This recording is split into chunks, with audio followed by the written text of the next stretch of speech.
Assalamualaikum warahmatullahi wabarakatuh. Bismillahirrahmanirrahim. Rabbi shrah li sadri wa yassir li amri wahlul 'uqdatam min lisani yafqahu qawli. Anak-anakku, teman-teman kelas 4 Mekah yang Mr. Ainur selalu cintai, selalu Mr. Ainur rindukan untuk bertatap muka lagi dengan kalian di sekolah kita. Ayah bunda yang barangkali mendampingi Ananda ketika melihat video ini. Jadi kita sudah beralih chapter ya. Kita sekarang ke bab kedua, yakni tentang tata cara bersuci atau toharoh ya, kalau dalam istilah fikihnya. Bab yang satu sudah selesai, kita sudah penilaian sampai presentasi itu. Sekarang kita beralih ke tata cara bersuci atau toharoh. Mr. Enter minta maaf kalau misalnya nanti suaranya agak pelan atau kurang semangat seperti biasanya, karena posisi video ini diambil tengah malam ya, sekitar jam 11 lebih sedikit. Kemudian posisi Mr. Ainur di kamar ini juga lagi tidur, jadi nggak enak juga kalau misalnya agak mengganggu. Jadi mohon maaf kalau misalnya nanti semangatnya Mr. Ainur tidak seperti biasanya, tapi akan Mr. coba untuk tetap seperti biasanya. Baik, kita langsung masuk ke pembahasan ya. Kita bahas tentang tata cara bersuci atau toharoh. Baik teman-teman 4 Mekah sekalian, ini Mr. Ainur share peta konsep bahasan. Kalau kita mau membahas sesuatu itu harus selalu kita awali dengan 3 pertanyaan kunci, yaitu pertama adalah pertanyaan apa. Nah, karena babnya ini tentang toharo, maka yang kita bentuk pertanyaannya adalah berupa apa sih toharo itu. Kemudian kita yang kedua pertanyaannya adalah mengapa. Mengapa kita harus melakukan toharo? Pentingnya apa? Apa gunanya kita melakukan toharo itu? Dan pertanyaan yang terakhir adalah bagaimana? Gimana sih cara melakukan toharo yang benar? Nah, jadi 3 pertanyaan ini nanti yang akan mengantarkan kita belajar bareng-bareng melalui video ini, atau mungkin kalian juga sambil membuka buku Religion Primary 4. 3 pertanyaan ini yang akan kita bahas tuh, akan kita perdalam di video kita kali ini. Baik, kita bahas yang mana dulu? Apa, mengapa, atau bagaimana? Oke, lebih baik kita urut ya. Mulai dari apa itu toharo? What is toharo? Ada yang sudah tahu apa itu toharo? Baik, ini di buku kalian ya, Mr. Ainur screenshot. Sekalian Mr. Ainur mau mempromosikan supaya kalian giat membaca, rajin membaca. Silahkan Mr. kasih challenge, temukan key points dari bacaan tersebut tentang apa sih pengertian toharo itu. Nah, silakan Mr. kasih waktu sekitar 5 detik, atau kalian boleh pause video ini untuk membaca dulu yang Mr. tampilkan di layar, atau boleh membaca di buku kalian sesuai dengan yang tampil di layar ini, silahkan. Baik, sambil Mr. lanjutkan, kalian boleh pause. Nah, jadi key point dari toharo itu adalah bersuci ya. Kalau kita bahas apa itu toharo adalah bersuci. Kemudian key points dari bacaan ini adalah selain membahas tentang pengertian toharo itu adalah bersuci, jadi toharo itu bersucinya dari apa, membersihkan diri dari apa? Dari 2 hal. Yang pertama hadas, kemudian yang kedua adalah najis. Ya, itu ya. Nah, cuman nanti akan kita perdalam. Jadi ini cuman sekedar membahas apa sih toharo itu. Toharo itu adalah bersuci, mensucikan diri atau membersihkan diri dari hadas dan najis. Boleh pakaian, boleh tempat, dan sebagainya. Prinsipnya ke arah sana, jadi menjaga kesucian.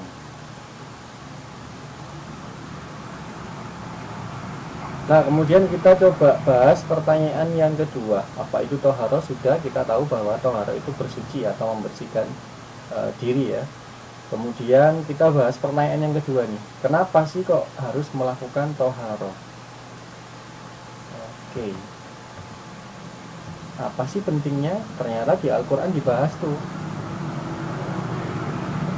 Islam ini termasuk agama yang sangat mencintai kebersihan, dan Allah sendiri menyukai orang-orang yang mensucikan diri atau menjaga kebersihannya.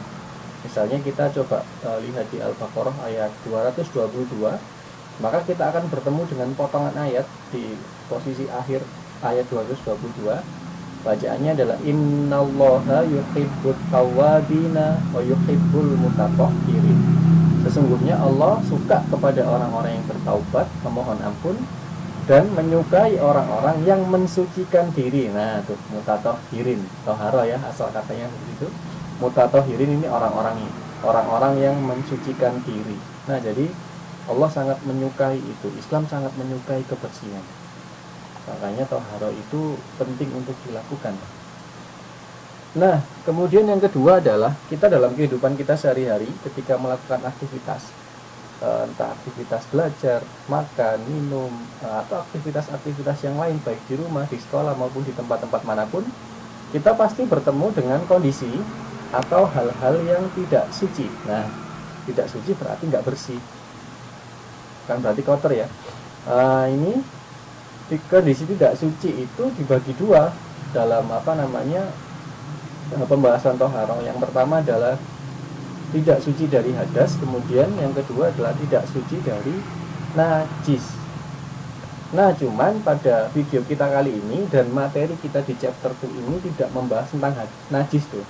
Kita tidak membahas mengenai najis. Najis mungkin bisa dibahas di step-step selanjutnya, entah di kelas 5 atau di kelas 6. Fokusnya video kita kali ini itu membahas cara kita bersuci ya dari hadas. Nah, kemudian mungkin kalian muncul pertanyaan, emang hadas itu apa sih, Mister? Ya, muncul pertanyaan seperti itu. Baik, nah ini Mister Ainur jawab ya, apa itu hadas. Nah, sekilas dari gambarannya, apakah sudah tergambar? Ya, ini ada gambar kotoran lah. Ngapain ada kotoran di sini? Ini kotoran siapa nih? Pakai senyum segala, punya mata. Nah, jadi baik, kita bahas tentang hadas ya. Mungkin ada pertanyaan dari teman-teman 4 Mekah sekalian. Apa sih hadas itu, Mister? Kenapa kita harus mensucikan diri dari hadas? Nah, kita pahami dulu hadas itu apa. Nah, di buku kalian sebenarnya sudah ada tuh. Kalau kalian males baca, boleh Mister zoomkan. Nah, Mister agak besarin teksnya. Apa itu hadas? Silahkan bisa dibaca. Hadas itu kondisi tidak suci ya, yang terdapat pada seorang muslimin, yang itu kondisi yang tidak suci itu menyebabkan terhalangnya muslim untuk melakukan sholat atau tawaf. Nah, tuh. Nah, jadi posisi kondisi yang tidak suci yang itu bisa menghalangi kita untuk melakukan syariat Islam. Salah satunya adalah sholat. Nah, tuh. Nah, jadi maka harus dibersihkan hadasnya supaya kita bisa sholat. Nah, padahal Islam salah satu rukunnya adalah sholat, begitu. Nah, maka ini ada nilai penting di situ. Ada pentingnya kita menjaga diri atau bersuci dari hadas adalah di situ. Karena hadas itu adalah sebuah kondisi diri kita nggak suci tuh. Ya, ketika nggak suci nggak bisa sholat. Ketika nggak bisa sholat, ya akhirnya dapat dosa kan. Nah, seperti itu. Nah, kemudian hadas sendiri ada dua macam. Yang pertama hadas kecil, kalau dalam istilah fikih biasanya dikenal dengan hadas asghar. Kemudian juga ada hadas akbar atau hadas besar ya. Nah, gampang ingat-ingatnya kecil sama besar. Nah, kalian mungkin bisa menggambarkan kecil dan besar itu nanti seperti apa. Nah, kita nggak bahas ukuran ya. Mungkin yang besar ini segede gajah, yang kecil sekecil semut apa itu. Nggak seperti itu. Ini cuma penamaan istilah aja. Kita bahas dulu yang nomor pertama, hadas kecil. Nah, yang macam-macam dari hadas kecil itu adalah seperti kita misalnya buang air kencing tuh. Buang air kencing. Ya, buang air kecil entah di toilet, entah di taman. Dulu ya waktu kecil. Nah, itu barangkali ada yang buang air kecilnya di taman. Nah, jadi yang termasuk hadas kecil yang pertama adalah buang air kecil atau kencing ya. Kemudian yang kedua, perut kita sakit, kita masuk ke kamar mandi, ada kloset, kita buang air besar di situ atau buang kotoran ya. Nah, itu termasuk hadas kecil. Kemudian, nah gambar ini agak unik ya. Keluar kentut, tidak bisa dilihat tapi bau. Kalau teman kita kentut, biasanya kita emosi, ngapain kentut di sini yang begitu. Nah, ini 3 hal ini yang termasuk hadas kecil. Jadi mulai dari kentut, kemudian buang air besar, dan yang ketiga adalah buang air kecil. Nah, ini yang menyebabkan kondisi diri kita tidak suci sehingga tidak boleh melakukan sholat sebelum kita membersihkan diri dari hadas kecil, baik yang kencing, baik yang BAB, atau mungkin yang kentut.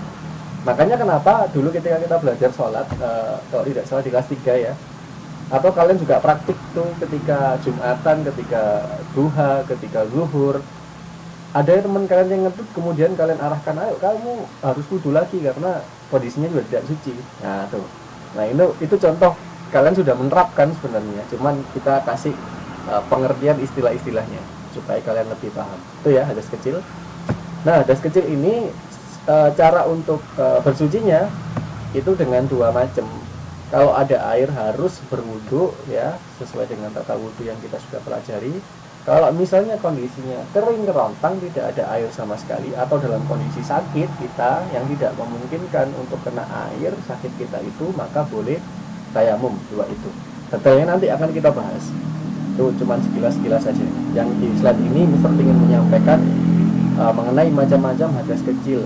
Nah, kondisi apa sih yang bisa menyebabkan kita tidak suci, tapi yang kecil-kecil, seperti kencing, seperti BAB, seperti kentut. Mister bilang kentut, banyak yang ketawa. Oke, kita bahas yang nomor 2 tentang hadas besar. Hadas besar, sebesar apa sih Mister? Baik, kita nggak bahas ukuran ya, ini pengistilahan aja, pengelompokan. Nah, hadas besar yang pertama itu mimpi basah. Nah, jadi laki-laki, ini khusus laki-laki. Nanti kalian barangkali tahun ini atau satu atau 2 tahun lagi itu akan mengalami mimpi basah. Jadi kalian tidur enak-enak mimpi misalnya udah masuk surga, ketemu bidadari. Saya seperti itu ya. Kemudian tiba-tiba bangunnya ke posisi celana kalian basah kayak ngompol. Nah, tapi bukan air kencing, semacam kayak cairan. Nah, itu cairannya lengket. Nah, itu tanda kalian bahwa mimpi basah. Nah, mimpi basah ini termasuk hadis besar. Khusus untuk cowok. Terus cewek atau yang girls, apa nggak ada mimpi basah Mister? Girls ada, cuman bukan mimpi basah. Girls ini nanti akan ada masa kalian mengalami ya, bukan melakukan, mengalami menstruasi, atau kalau istilah keilmuannya haid ya, bukan istilah Islamnya haid. Nah, jadi akan keluar darah tuh dari kemaluan kalian, untuk khusus yang girls. Nanti akan tiba-tiba keluar darah, padahal sebelumnya nggak pernah keluar darah. Nah, tiba-tiba ini keluar darah. Nah, maka kondisi ini nanti menyebabkan kita kena hadas besar ya, dalam kondisi hadas besar, sehingga harus mencucikan diri. Kemudian kalau kita punya ibu yang baru melahirkan anak, misalnya kalau di kelas 4 itu nafis ya. Nafis, bundanya baru keluar bayi baru, adiknya nafis yang kedua setelah anti. Nah, itu maka nanti akan ada darah nifas tuh. Setelah persalinan akan ada darah nifas. Biasanya berlaku 40 hari yang darah itu keluar, yang menyebabkan kondisi diri tidak suci. Nah, ketika kondisi nifas, diselesaikan dulu darahnya, baru boleh sholat. 2 ini, ketika yang boys mimpi basah, kemudian yang girls nanti menstruasi atau haid, keluar darah begitu. Ini terjadinya ketika kalian usia balik. Nah, usia balik. Nah, balik itu apa Mister? Usia balik itu apa? Nanti kita bahas. Ketika kita mengalami kondisi hadas besar ini, maka nanti akan ada cara untuk mensucikan. Nah, cara untuk bertoharohnya itu dengan cara mandi besar namanya, atau mandi junub ya. Nah, kalau hadas kecil tadi kita cukup dengan wudhu atau dengan tayamum, tapi kalau hadas besar nggak bisa. Menurut hukum fikih nggak bisa dengan wudhu, dengan tayamum, tapi harus mandi besar. Sebesar apa mandinya? Nanti kita akan bahas. Baik, barangkali dari slide ini teman-teman tertarik dengan istilah balik ya, dengan kata-kata balik. Mimpi basah dan haid atau menstruasi bagi perempuan terjadi ketika usia balik. Nah, Mister jawab nih pertanyaan, emang balik itu apa sih Mister? Baik, kita perdalam tentang balik. Nah, apa itu balik? Nah, balik di buku kalian sudah ada. Mister coba zoom supaya kita bisa memahami bacaannya. Nah, ini dari sini aja. Balik merupakan istilah dalam hukum Islam yang menunjukkan seseorang telah mencapai kedewasaan, yang awalnya anak-anak kemudian mencapai kondisi menuju ke arah dewasa. Nah, balik itu diambil dari istilah Arab ya. Ada arti sampai, atau biasanya diistilahkan telah sampai kepada kedewasaan, balik. Nah, tuh. Maka kalau kalian sudah usia balik, nanti akan dibebani dosa dan pahala. Kalau sekarang kalian belum balik, belum mimpi basah bagi boys, belum menstruasi bagi perempuan, maka dosanya masih ditanggung sama orang tua. Makanya kalian selalu diingetin, ayo sholat, ayo ikut puasa ketika Ramadan, kemudian ayo membayar zakat dan sebagainya. Karena orang tua kalian punya tanggungan tuh. Selama kalian belum balik, terulang ya, selama kalian belum balik mencapai kedewasaan, maka masih jadi tanggungan orang tua kalian. Nah, ketika kalian sudah mencapai kedewasaan atau masa balik, maka dosa pahala kalian yang tanggung sendiri itu. Nah, makanya hati-hati ketika sudah mencapai masa balik. Nah, kalian kelas 4 ini menuju ke arah sana. Menuju ke arah sana. Kurang sedikit kalian sudah mencapai masa balik. Oke, baik. Ada tanda balik ya. Barangkali kita ingin tahu, emang aku udah balik apa belum sih, Mister? Nah, oke. Di pelajaran ini, di bab ini, kita sekilas mengenal balik. Nanti ada perbedaan tanda-tanda balik bagi laki-laki maupun tanda-tanda balik bagi perempuan. Mister bahas yang laki-laki terlebih dahulu. Nah, nih dapat dilihat ya dari gambarnya, keren sekali. Nah, jaringan ototnya kuat. Nah, baik, ciri-ciri yang pertama tanda balik bagi laki-laki. Ini Mister bahas yang fisik dulu ya, yang kelihatan dulu, yang jasmaninya dulu. Yang pertama adalah pada rambut dan kulitnya nanti akan berminyak. Nah, kelihatan lepek gitu ya.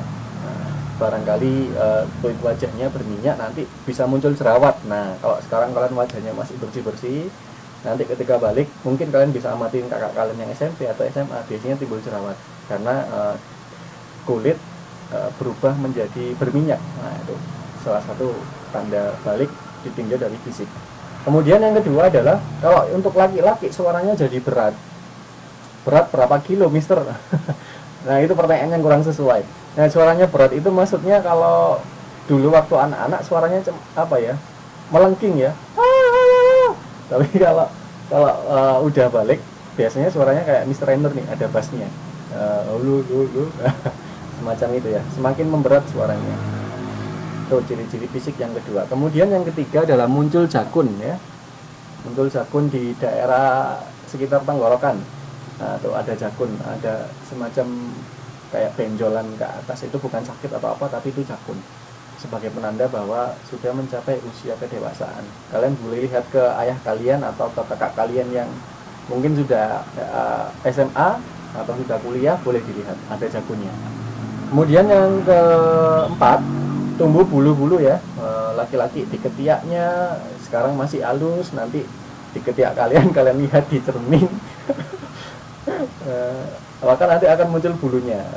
Jangan kaget, ini bulu tumbuh dari mana? Aku nggak nyiram ya, nggak ngasih pupuk kok tiba-tiba tumbuh bulu. Nah, memang itu sebagai tanda bahwa kalian sudah mengarah ke atau sudah balik.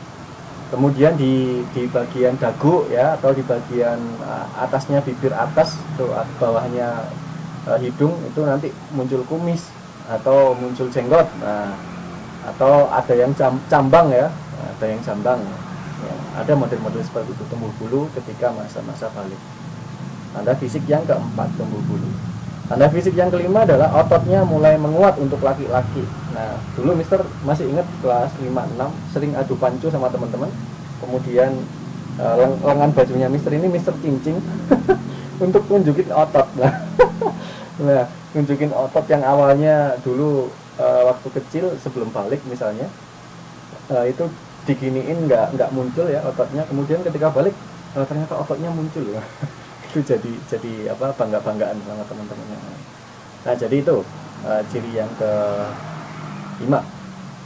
Nah, biasanya rentang usianya kalau kita sudah mencapai usia balik bagi laki-laki itu kisarannya ya, kisaran di usia 10 sampai 15 tahun. Saya ulangi, kisaran usia 10 sampai 15 tahun. Kalian kelas 4 sekarang, ada yang sudah 10 tahun belum? atau ada yang sudah 11, atau ada yang masih 9. Nah, berarti kalau sudah mencapai 10 atau mengarah ke 11 atau sudah 11 bahkan, maka bersiaplah, kalian hampir memasuki usia balik, atau mungkin beberapa bulan ke depan atau 1 tahun 2 tahun ke depan kalian sudah memasuki masa balik ya untuk laki-laki. Dan ciri-ciri yang terakhir yang paling gampang diketahui adalah mimpi basah, seperti yang Mister sekilas jelasin tadi di slide sebelumnya. Mimpi basah ya seperti ngompol, tapi bukan air kencing, tapi semacam cairan yang itu lengket. Nah, itu tanda balik bagi laki-laki. Dulu Umar bin Khattab ya, khalifah Islam setelah Abu Bakar, itu ngecek anaknya Abdullah bin Umar. Karena ya seusia kalian gitu, dicek setiap bangun pagi itu mesti dicekin untuk celananya kira-kira ngompol enggak. Nah, kalau misalnya ngompol berarti anak ini sudah di masa balik. Maka saat itulah anak ini harus menjalankan sholat secara mandiri, puasa secara mandiri, karena dosa pahala dia yang tanggung sendiri. Nah, baik. Kemudian kita beralih untuk tanda balik bagi perempuan.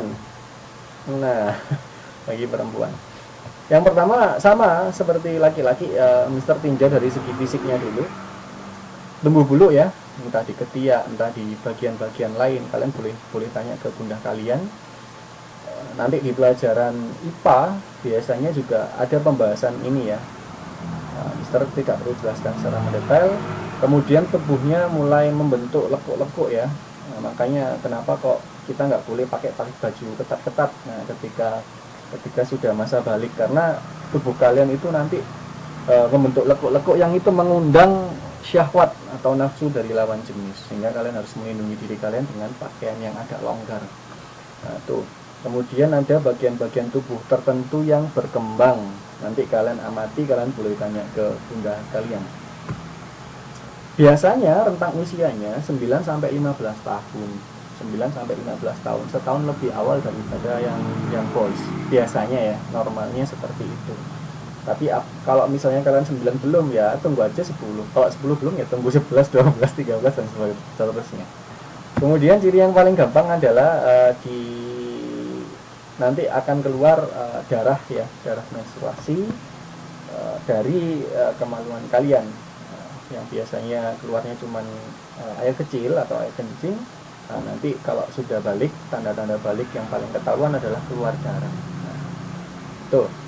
Kemudian secara psikis atau secara kejiwaan, kalau sudah balik biasanya semangatnya makin tinggi. Kemudian rasa ingin tahunya semakin berkembang karena saraf-saraf otak ini semakin nyambung satu dengan yang satu lainnya. Saraf-saraf otak neuron ya, nanti kalau ke sekolah Mister bahas lah, detail Mister punya bukunya. Kemudian emosinya mulai tidak stabil. Nah, tuh kalau perempuan mulai balik biasanya mut-mutan itu kadang malas, kadang semangat begitu. Yang boys juga kadang begitu, emosinya naik turun, kadang semangat, kadang malas. Itu tanda-tanda mulai balik. Tapi yang paling ketahuan biasanya untuk boys mimpi basah ya, untuk yang girls menstruasi. Baik, itu balik. Tentang balik sekilas tanda-tanda dan perkenalan ya mengenai apa sih balik itu. Nah, kalian harus siapin diri tuh. Harus siapin diri, kalian udah usia 9-10 tahun berarti udah mulai memasuki masa-masa balik. Baik, di dalam agama Islam ada adab atau hal-hal yang harus kita lakukan saat kita masa balik. Nah, serunya Islam di situ, kerennya Islam di situ karena Islam mengatur seluruh aspek kehidupan manusia. Ada adab-adab atau hal-hal yang harus kita lakukan saat masa balik ya. Ini yang seperti yang Mister jelasin tadi. Jadi kalau kalian sudah mimpi basah bagi yang boys atau menstruasi bagi yang perempuan, berarti kalian sudah memasuki usia balik. Di saat itulah tanggung jawab dosa pahala kalian emban sendiri. Tidak diemban orang tua kalian, tidak ditanggung orang tua kalian. Nah, jadi mulai dihitunglah pahala dosa kalian mulai kalian balik itu. Nah, maka hati-hati. Maka kita harus tahu nih apa yang harus kita lakukan saat kita sudah berada dalam posisi balik atau dewasa. Baik, Mister bahas ada dua hal yang wajib dilakukan ya saat kita masa balik, ada yang tidak boleh dilakukan. Kita bahas dulu yang wajib dilakukan. Yang pertama, menjalankan semua syariat Islam atau semua perintahnya Allah dan menjauhi larangannya tentunya. Seperti sholat misalnya, seperti membayar zakat, seperti membaca Al-Quran, menolong tetangga dan sebagainya. Nah, itu harus dijalankan, sebab mulai waktu balik ini dosa pahala kita dihitung. Kemudian bagi yang perempuan, menutup aurat ya, salah satu perintah Allah untuk menutup aurat. Kenapa kok aurat ditutup? Salah satu yang sering dibahas oleh ilmuwan-ilmuwan Islam bahkan Barat, mereka kagum dengan Islam meskipun mereka bukan Islam, karena mengajarkan wanita untuk menutup aurat. Beda seperti di Amerika, di Inggris, semuanya serba terbuka, you can see, kamu bisa lihat, you can see me. Nah, kalau di perempuan Islam ditutup auratnya supaya tidak mengundang nafsu lawan jenis. Nah tuh, supaya nggak ada terjadi perzinahan atau pemerkosaan, makanya ditutup auratnya, pakai baju-baju yang longgar. Nah, jangan sudah pakai penutup aurat seperti jilbab tapi tetap lekuk tubuhnya diperlihatkan. Nanti kita bahas detail kalau ada masanya. Kemudian menjaga pergaulan dengan lawan jenis ya. Di Al-Azhar sudah mulai kelas 1 bahkan dipisahkan duduknya laki-laki perempuan, kemudian makan tak boleh bersentuhan.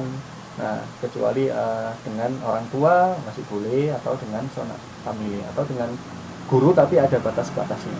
Nah, kita udah pernah menerapkan ini. Nah, jadi dijaga betul karena kita sudah memasuki masa balik. Dosa pahala kita dihitung.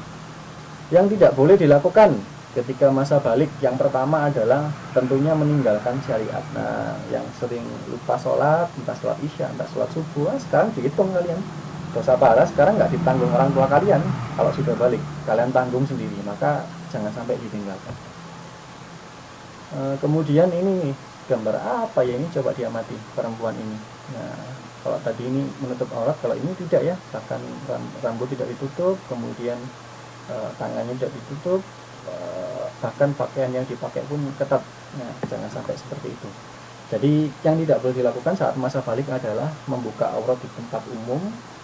Kalau di rumah misalnya hanya ada orang tua kalian, itu tidak masalah, tidak ada masalah. Tapi membuka aurat di tempat umum, ini yang jadi masalah ketika kita usia balik, sebab itu mengundang lawan jenis untuk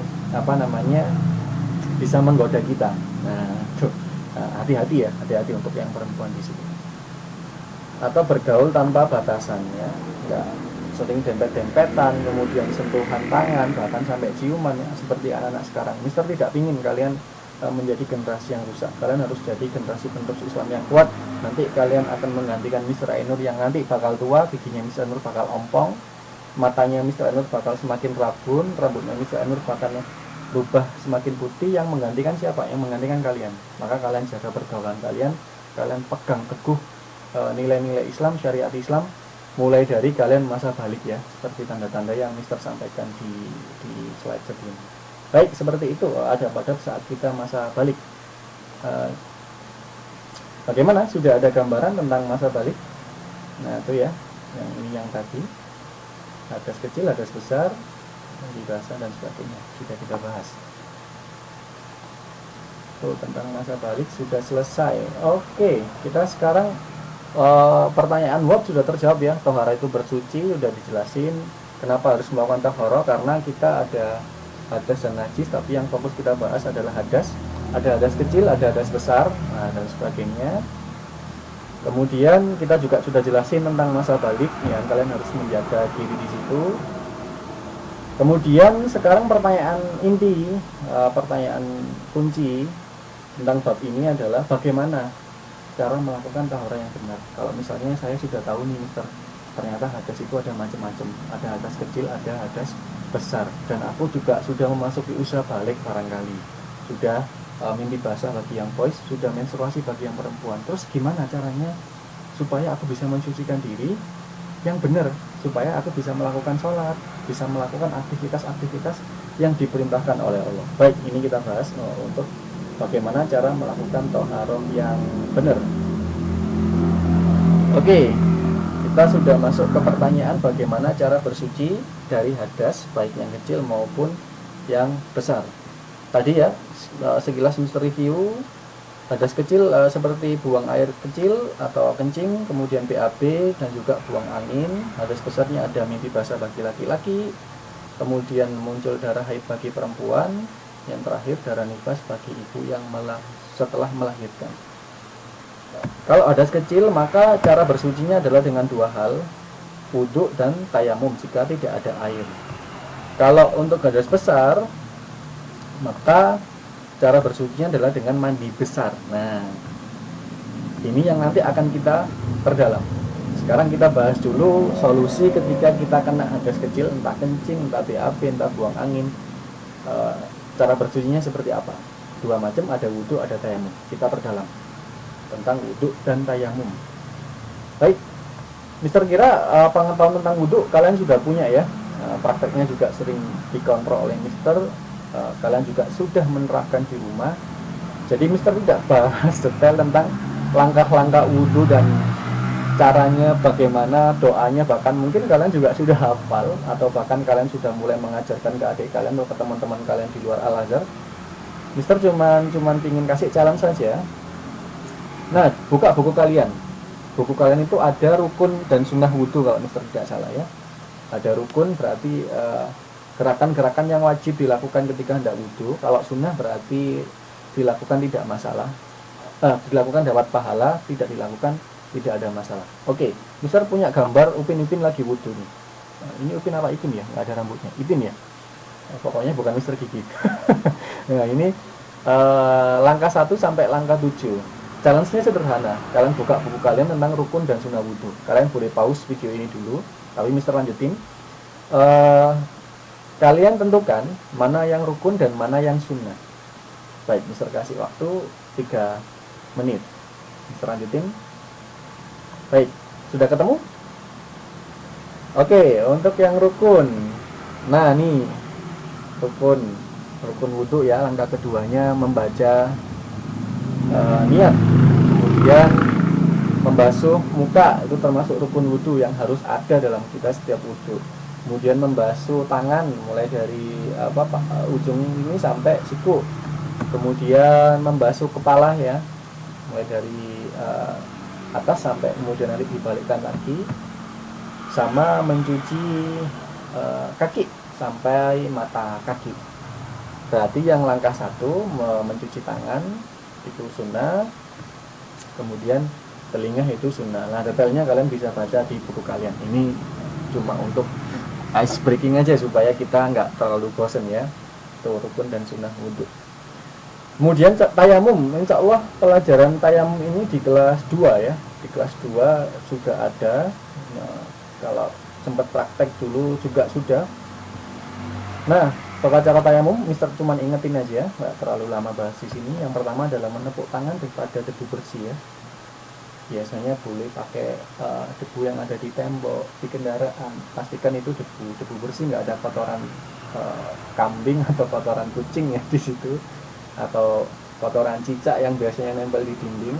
Kalau di rumah sakit biasanya dulu pernah papanya Mister, papa mertua, di salah satu rumah sakit di Malang itu disediakan toharopet. Nah, jadi ada kayak apa namanya, kayak tempat khusus. Nah, di situ ada debunya. Nah, bagus. Nanti kapan-kapan Mister tunjukin. Kemudian setelah debu kita tepukkan tangan di debu itu, kita kebasin, ditiup juga boleh. Intinya debunya jangan terlalu tebal. Kemudian usapkan ke bagian wajah. Nah, usapkan di bagian wajah. Kemudian setelah bagian wajah selesai, kemudian usapkan di tangan sampai siku. Udah, itu aja. Kalau tayamum pakai debu nggak seperti wudhu ya, yang pakai air yang gerakannya lebih banyak daripada tayamum. Nah, semacam itu. Ini tata cara bersuci dari hadas kecil ya.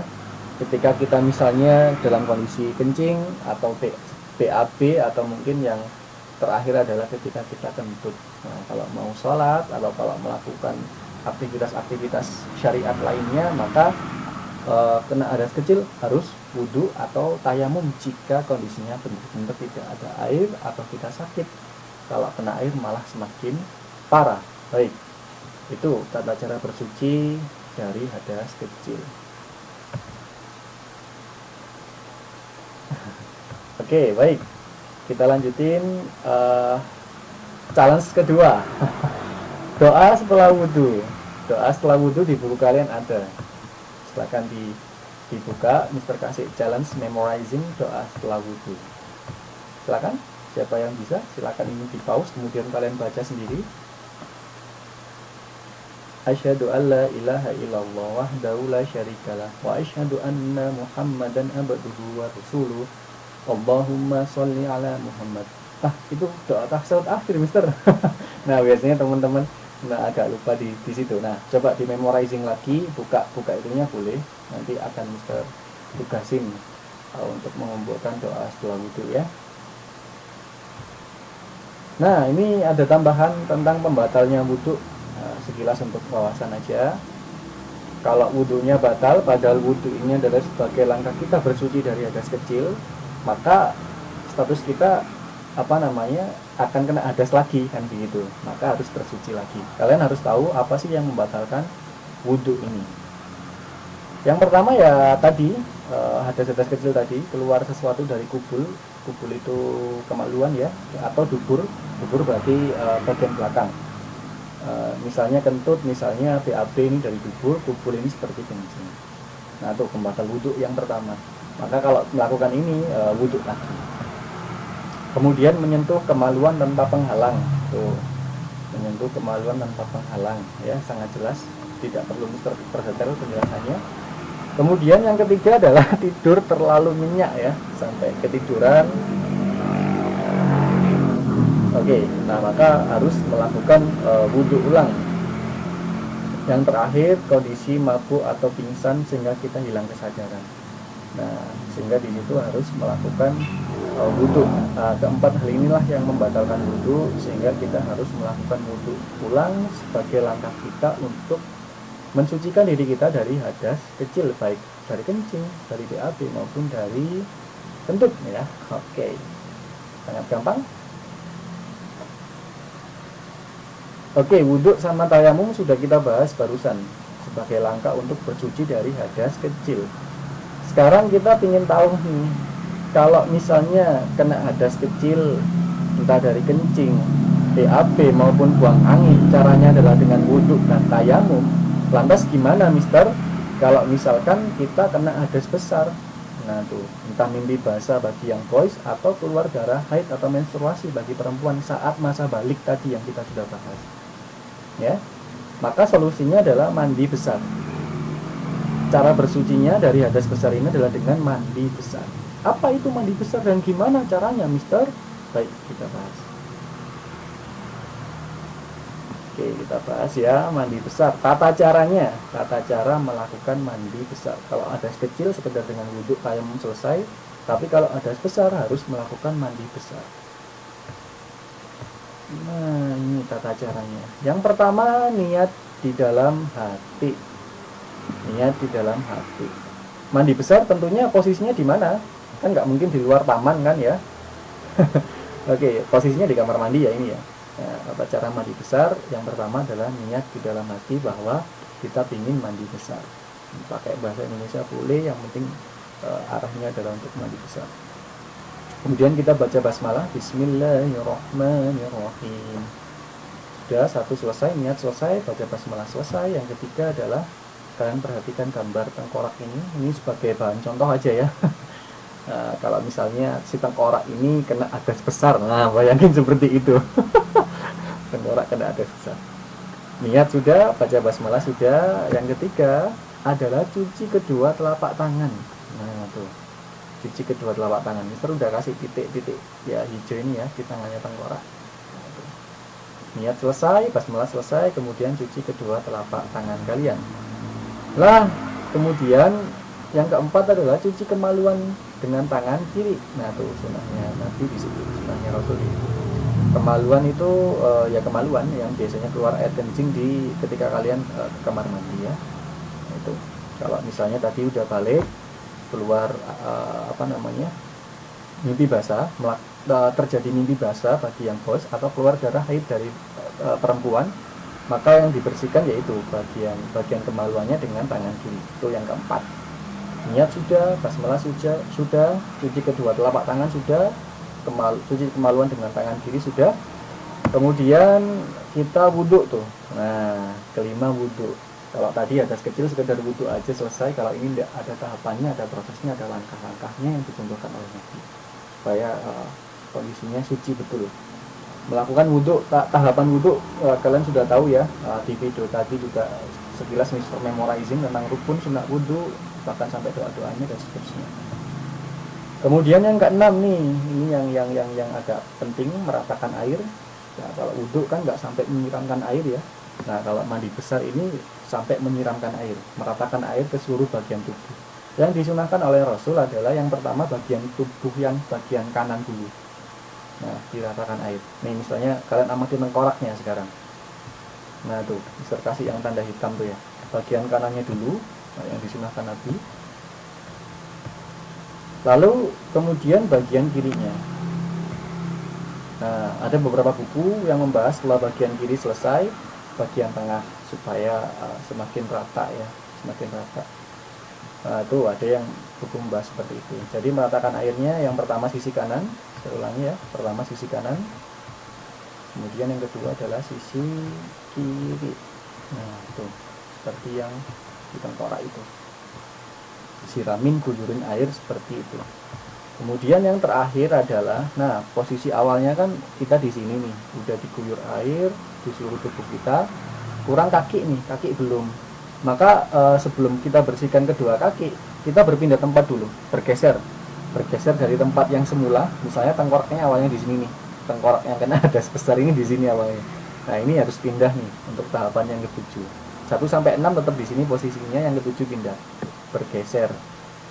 Nah ya, bisa ulangi, berpindah atau bergeser.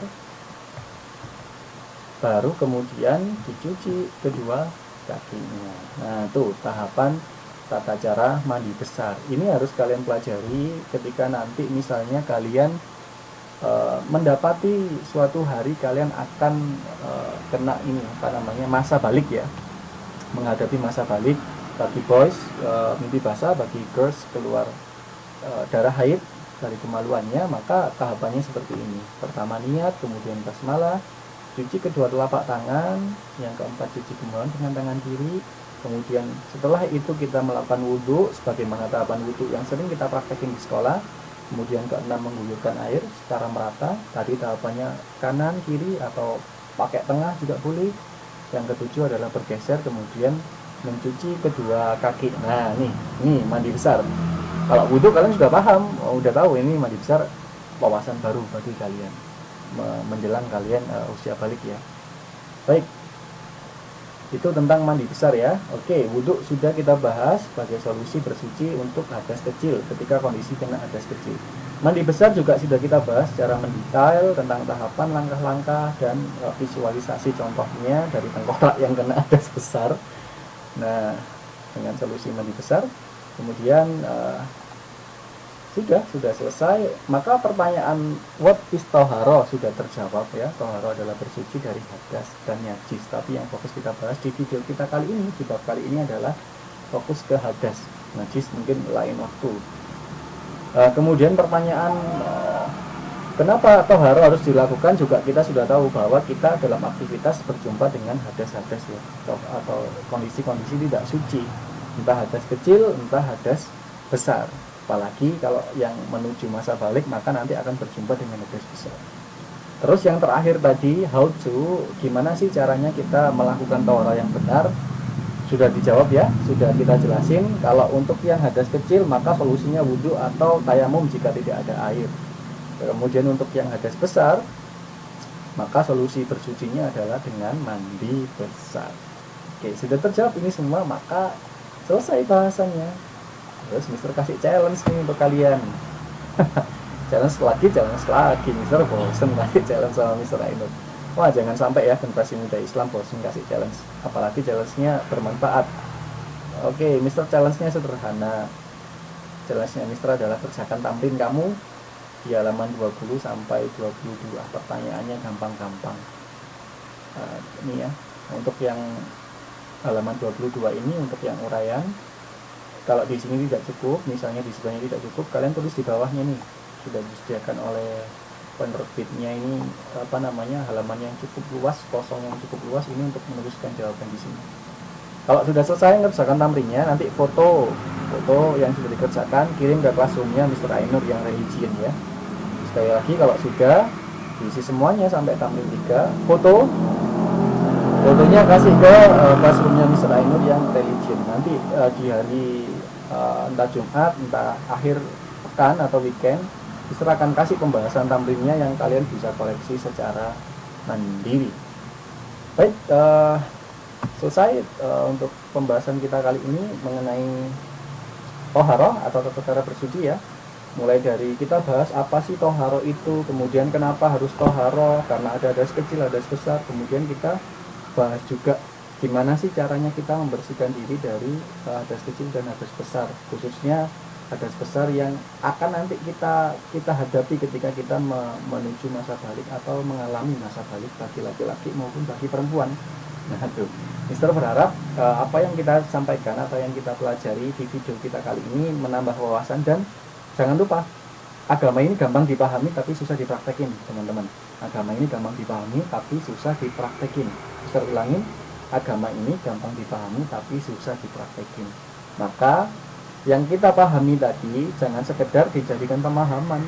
Wah, aku hafal tata cara mandi besar, aku hafal tata cara bersuci untuk yang hadas kecil. Nggak hanya butuh itu sebenarnya pelajaran agama ini, tapi pelajaran agama ini adalah butuh untuk dipraktekin. Yang paling susah adalah menerapkan atau mempraktekkan, ya. Nah, Mister challenge sekalian untuk menerapkan apa yang kita bahas ini, yang sudah kalian pahami dalam kehidupan kalian sehari-hari, jikalau kalian bertemu dengan hadas kecil maupun bertemu dengan hadas besar suatu saat nanti ketika kalian sudah balik. Oke, sekian dari Mister Ainur. Udah terlalu malam juga di rumahnya Mister. Thank you very much sudah watching my video. Kalian boleh putar-putar ulang dan selamat mengerjakan tamrin. See you guys. Wassalamualaikum warahmatullahi wabarakatuh.